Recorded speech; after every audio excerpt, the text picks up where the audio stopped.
Okay, just the window. Alright, everybody. Welcome to one of Fancy Nightman's 15-minute games, as you can read by the title that I'm going to put down there. I've been trying to record some games, but I've run into interruptions. And so hopefully this one, fingers crossed, I won't come across any interruptions. 15-minute game for now. If my title is 5-minute game, it's probably because I changed it to 5-minute game since I can't find 5-minute game. This is a good introduction. It's one of the best introductions that I've actually done.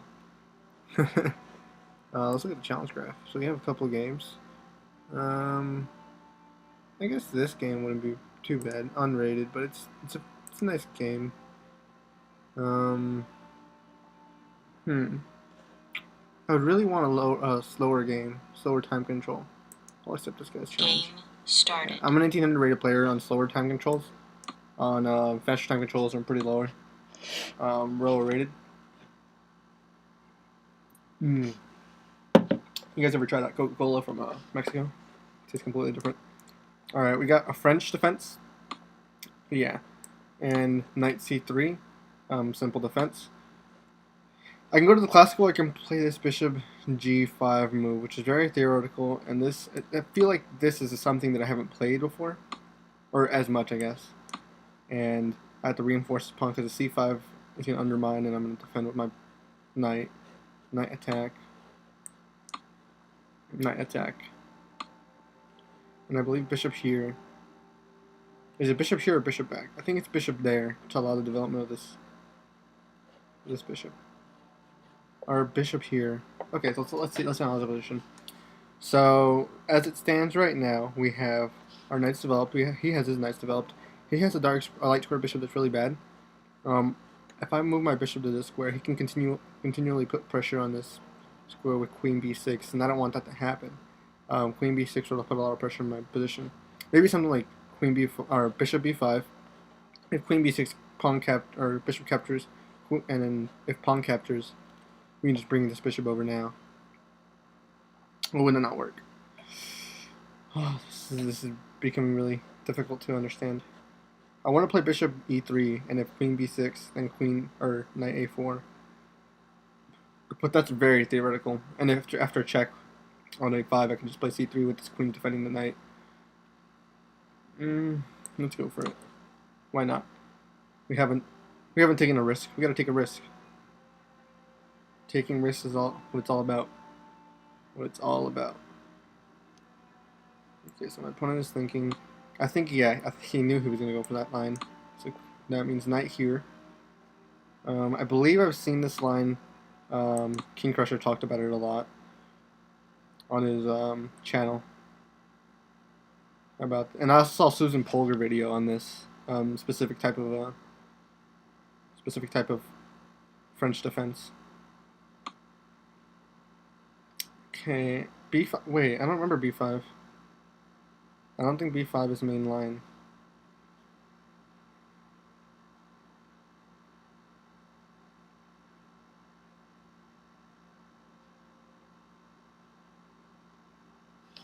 Or, yeah, b5. I said, sorry, b5. I think capturing here is fine, isn't it? Capturing here, where's their better move? I think maybe b4? If b4, then just pawn captures. Yeah, if b4, then just pawn captures, and my knight can move into that square. But why not move into that square now? Is what I'm saying, right? Moving into that square. And it looks like if knight captures, just pawn captures, and I can retain that pawn on this square. So like I think if bishop captures, I think it's the same move. So let's just remove that. Yeah, knight captures. Now your bishop is bad, and your other bishop is bad. Now this knight's the only thing you got going for him.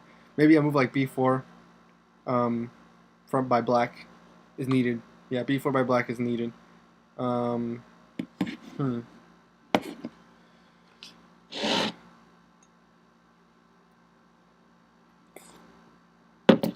Okay. Two attackers on that square. I think queen here. There's pawn push here, but if pawn captures, rook captures, no. Wait. Pawn push a3. Pawn captures. I can push twice. And this pawn, although it's in the way, it's been. If pawn captures a3 after I play a3, I think just rook captures would be fine. Threatening the queen, queen had to go back to like. Okay. The idea is I'm trying to connect these pawns. I'm trying to make this pawn connection happen, and so I can keep this pawn, even though it's making my bishop bad. So let's go ahead and do this. Oh wait, did I miss? No, I didn't. No, I didn't. No, I didn't. Yeah, nah, that doesn't work.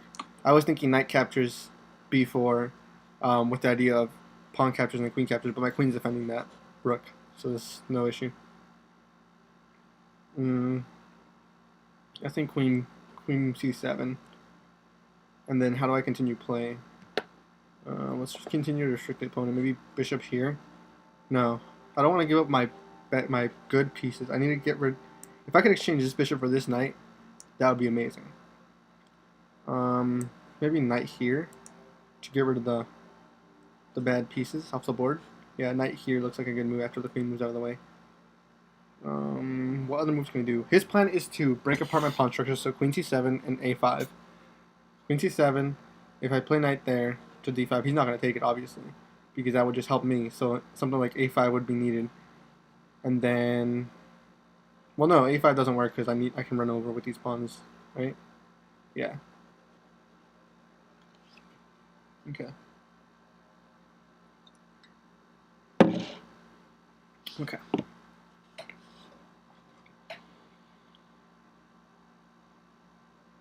Thank you, Susan Polgar, for that video that I just watched. I didn't just watch it, I watched it a week ago, but it's still fresh in my mind, you know? Darjeeling. Yeah. We'll review the game. I was going to go back and talk about some moves, but I don't think I need to do that.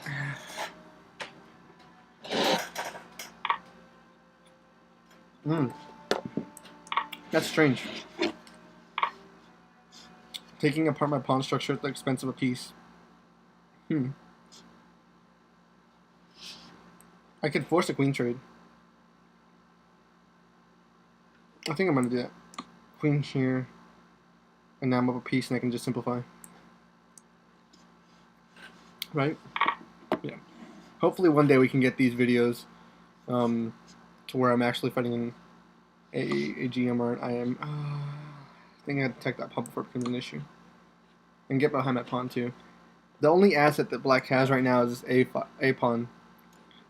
But I think I can stop it with all my pieces. I think I can stop it. This knight needs to get in the game and this bishop needs to get in the game. So maybe this rook capturing is needed now.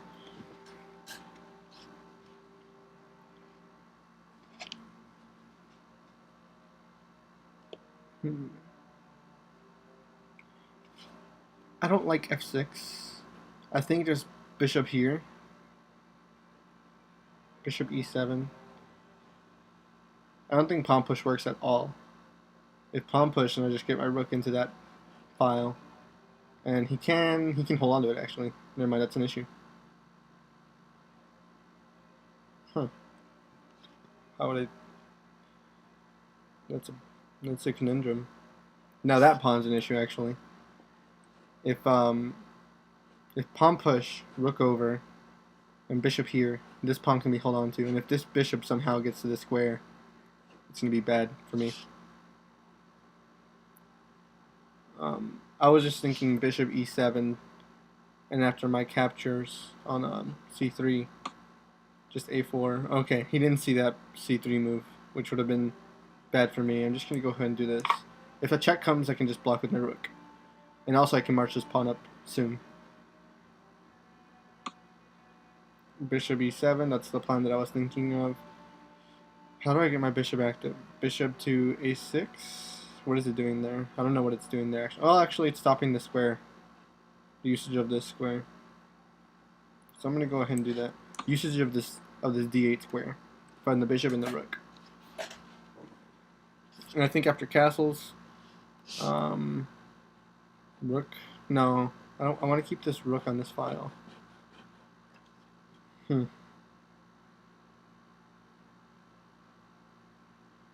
So So rook b1 check is the move we're looking at right now. It poses some issues. Namely, my king being in an awkward position. Okay, castles instead. Okay, that's fine. I think I can just castle and connect my rooks and get everything rolling. Get this pawn rolling. Knight here is a good move after a pawn push. Maybe even pawn push and then knight, or knight there and then pawn push. Bishop there, I think I can just capture that, right? Captures, and then push the pawn. Let's do that. Captures. Push pawn. But now we're not controlling this square, which is difficult. This a pawn, like I said, is becoming an issue. So this is going to be an interesting game. Yeah, a pawn's coming an issue. Pawn push, rook defense, and then knight d4. Or knight d4 now. Knight d4 kicks the rook, and it also gets prepared to go to the square to the square. Yeah, that looks good. Knight d4. I'm thinking knight d4. Let's say rook moves out of the way. Let's say it's like a8 or b8. Then pawn push, rook defense. Let's say rook b. Then my knight can hop into the square, right? Is there a check threat? Yeah, I think I'm gonna do knight d4 because after the defending move, this bishop is hanging and it's a critical check that he needs to defend. Rook could also go down here to the square, but I don't see that as being an issue. Pawn push again, rook over, same issue.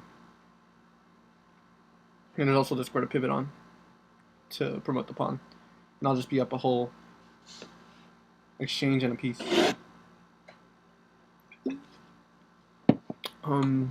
Okay, so let's continue with that plan. Pawn push.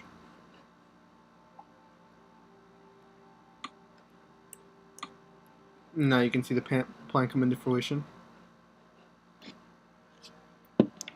I think the best move is probably, just moving the bishop to like this square. Yeah, this square, and then my knight coming over to this square here and attacking the rook. Or king over. That was unexpected. King over. I'm still gonna do this. Attack the rook. And I think rook captures. Good game. Okay, we're good. Good game. GG. Let's look at the game as a whole. I'm really proud of myself. I've actually studied a lot more French defense, like I said I've been trying to do, because I don't know how to play against it. And this has really helped me. Let's look at the stockfish recommendations with the arrows or with the pieces. Okay. So stockfish recommends this. That's too complicated for me. I just played this move. In this move. Which equalizes the position but leaves dynamic chances, I guess. Queen here. Stockfish recommends a3. What's up with that? a3. Pawn push. Oh, the old way to trap the queen. Yeah. Yeah, this is well known. Whenever the queen attacks like this and there's no pieces right here, it's well known that you can just trap the queen via capturing here, knight here, and wow, queen can't go to any of this square. This square to tap pawn, bishop, knight. This square, knight. This square, rook, and queen. So this queen is really busted. After this, you're just up the material. So you can pull that move off. So if that move is played, then just new variation, captures. I've seen this variation come up a lot. Captures, forking of the queens, check, pawn push. Oh wait, no, pawn push here. Fork of the pieces. After queen captures here, just capture there. And this will be a fairly even game, fairly dynamic too. I've seen this move played, but I guess Stockfish doesn't like that because I don't know why. This bishop is bad. This knight is not doing too great either right now. But this knight is trapped. Something like this has to be played. Oh wait, something like this has to be played in. After this queen move, this has to be played. Captures, captures. That's a weird move, but okay. And then just threatening to trade for the bishop for the knight. After this, smoke clears. Black has a small advantage. And this pawn is backwards, so it can be targeted. This is king here. And this is going to be an interesting game. But anyways, that's the line that I saw, and I would have played if I played that h3 move. But instead what I decided to play was the exciting knight a4, which puts this variation in question. And then he messed up with that move. I didn't see that move ever. Yeah, it was b6. Maybe that was a mouse slip, maybe not. But b6, definitely the move. Defending your c5 pawn. And play continues like this, I believe. Oh, wait, no. Whoa, why not? Captures, captures. Oh, yeah, simple. Never mind. Something like this has to be played then? Really? 1, 2, 1, 2. So there's that. You're not dropping that pawn, but you're also. Yeah. Then this rescue operation for the knight, trying to position him in a better place. Oh. In this position, tempo advantage for white. That's it. Okay. Well, I probably would have messed up if he did play the indeed b6, but he played this move, and I didn't recognize this move at all, and I decided that was a weakness. In theory, the advantage of having chess theory in your head is that you know when a move is not supposed to be played or when a move should be played. What the idea is. Basically, what the idea of this structure that, as far as I know, is you gain space in the center and then on the king side. Black tries to gain space on the queen side. The reason why I say space, or both sides try to gain space, is because when you have space, sorry for that voice crack, sorry. When you have space, your pieces are free, or easy to move around, and it's much more likely that you'll cramp your opponent with your space. So gaining space is a fancy way of saying constricting your opponent, in one sense. So kingside and central pressure is on the board right now, and if black doesn't play right, for example, if he didn't push a c5 move, there would have been nothing for black to do. So if this c5 move was not played for whatever reason, let's say a knight here, just attacking the center, white has a big advantage because he can now constrict black's counterplay. So something like this. Here, move the knight, develop all your pieces.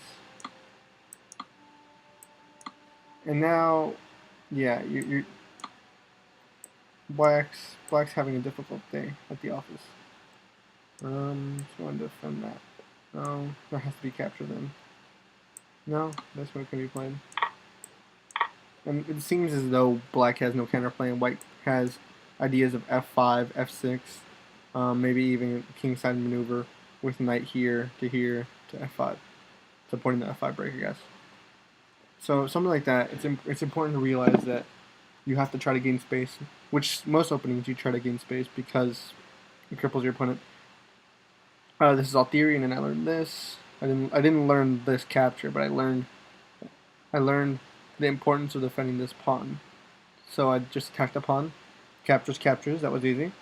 Pawn push, which is the correct move, and then pawn a3 with correct move. Trying to disconnect these pawns.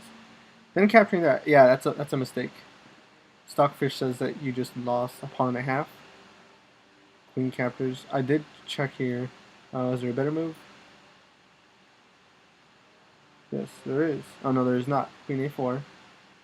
Simplifying. Rook here. What's up with rook here? I think this is just technically better. I don't think it's... Huh. Oh, keeping the pressure on this a pawn.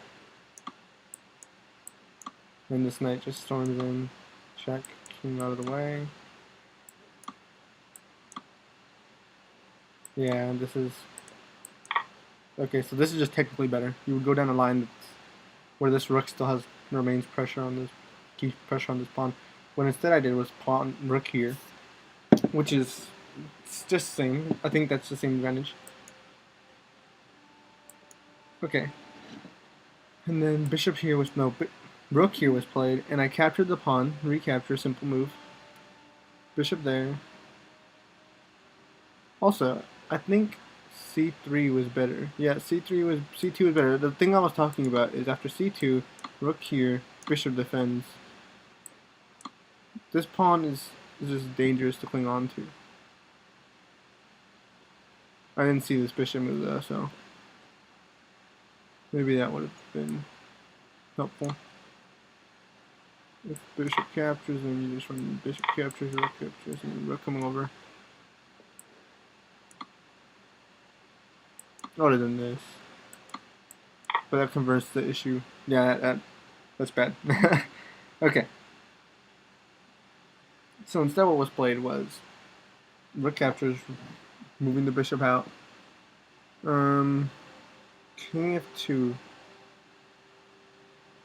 I guess it's technically better as well. Just bringing the king out to the center. Bishop here. Castles. Okay, all the same. This move. Yeah, that king f2 is just technically better. When I say something's technically better, it's just a way of me saying that the computer likes it because it's more accurate. Something that a grandmaster would be able to see as a difference. I don't see the difference. I guess other than just keeping your king towards the center. If play continued, maybe that attack the bishop.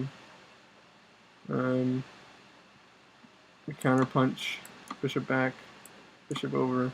So this is just a variation that would occur if I was the most accurate as possible. Anyways, that's enough of that line. Rook. Okay, so what I did is I castled, which is not an issue. Bishop there. I captured the bishop. You know what? I didn't even pay attention to this rook being attacked. And yet, rook a1. Yeah, rook a1 was technically better. I just captured because I thought it would simplify the position. But it just gives black a small edge, I guess. A smaller edge. I mean, I'm already winning, but it's inaccurate. You know? I have this issue with me trying to get an advantage, but then lose the advantage right away. You know? Pawn push. Right move. And then he went a5. Stockfish likes defending right away, which might have been a little bit better. Knight d5. Yeah, probably was a little better. Yeah, this would have been a lot more difficult for me to break through, but instead what was played was an easier way to break through. a4, knight d5, or d4. Pawn push. This tactic is readily available. Let's say rook captures.